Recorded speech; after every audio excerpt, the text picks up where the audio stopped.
ಪ್ರಭಾವವಾಗಿ ಏನಪ್ಪ ಅಂದ್ರೆ ತೊಂದರೆ ನೀಡಿದ್ದೀನಿ, ಸುಳ್ಳಲ್ಲ. ಒಟ್ಟಾರೆಯಾಗಿ ಈ ಡಿಸಿಷನ್ದಿಂದಾಗಿ ಸುಪ್ರೀಂ ಕೋರ್ಟಿನ ದಿಶೆಯಿಂದಾಗಿ ಏನಪ್ಪ ಅಂತಂದ್ರೆ ಅಂತಾರಾಷ್ಟ್ರೀಯವಾಗಿ ಒಂದು ಏನು ಡೆವಲಪಿಂಗ್ ಇರಲಿ ಡೆವಲಪ್ಡ್ ಇರಲಿ ದೇಶಗಳಿಗೆ ಮತ್ತು ಈವನ್ ಈ ಟ್ಯಾರಿಫ್ನಿಂದಾಗಿ EU ಅಂದ್ರೆ ಯುರೋಪಿಯನ್ ಯೂನಿಯನ್ ಜಗದಲ್ಲಿ ಅತ್ಯಂತ ಶ್ರೀಮಂತ ದೇಶಗಳ ಒಂದು ಗುಂಪು ಅದು, ಅಲ್ಲೂ ಸಹ ಸಾಕಷ್ಟು ಆಯಿತು. G20 ಆಯಿತು, G7 ಆಯಿತು, ಇನ್ನೊಂದು ಎಲ್ಲದೂ ಸಹ ತೊಂದರೆ ಮಾಡಿದ್ರು ಇವರು ತಮ್ಮ ಆಧಿಪತ್ಯವನ್ನು ಸ್ಥಾಪಿಸೋ ಸಲುವಾಗಿ. ಅಂದರೆ ದುಡ್ಡಿದ್ದವನು ದೊಡ್ಡಪ್ಪ, ನಾವೇನು ಟ್ಯಾಕ್ಸ್ ಹೇಳ್ತೀವಿ ಅದ ಫೈನಲ್ ಅನ್ನುವಂಥ ಮಾತು ಮಾಡಿದರು. ಆದರೆ ಅಲ್ಲಿಯೇ ಸುಪ್ರೀಂ ಕೋರ್ಟ್ ಅದನ್ನು ಒಪ್ಪಲಿಲ್ಲ. ಏನು ನೀವು ವಸೂಲು ಮಾಡಿದರೆ ವಾಪಸ್ ಮಾಡಿರಿ ಅನ್ನೋಂಥದ್ದು. ಆದರೂ ಈ ಒಂದು 9 ಸದಸ್ಯರ ಅಂದ್ರೆ ನ್ಯಾಯಾಧೀಶರ ಪೀಠದಲ್ಲಿ 3 ಜನ ಅದನ್ನು ವಿರೋಧ ಮಾಡಿದ್ದಾರೆ.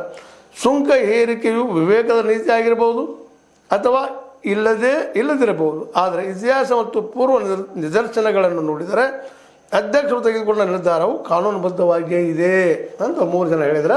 ಇನ್ನುಳಿದವರು ಇಲ್ಲ, ತಪ್ಪದ, ಅದು ಕಾಂಗ್ರೆಸ್ಗದ. ಕಾಂಗ್ರೆಸ್ ಅಂದರೆ ಅಲ್ಲಿ ಸಂಸತ್ ನಿರ್ಧಾರ ಮಾಡಬೇಕು ಅನ್ನುವಂಥ ಇದರಿಂದ ಒಂದು ಸ್ಪಷ್ಟನೆ ಆಗ್ತದಪ್ಪ ಅಂದ್ರೆ ಅಮೇರಿಕೆಯ ಸಂವಿಧಾನ ಆದರೂ ಕೂಡ ಸಂಸದೀಯ ವ್ಯವಸ್ಥೆಗೆ ಪರಮೋನ್ನತಿಯನ್ನು ಕೊಡ್ತಾ ಇದೆ. ಯಾಕಂದ್ರೆ ಅದು ಅಧ್ಯಕ್ಷ ಪದ್ಧತಿ ಇದೆ, ಅಲ್ಲೇ ಅಧ್ಯಕ್ಷರು ನಿರ್ಧಾರ ಬೇಕಾದ ತೆಗೆದುಕೊಳ್ಬೋದು.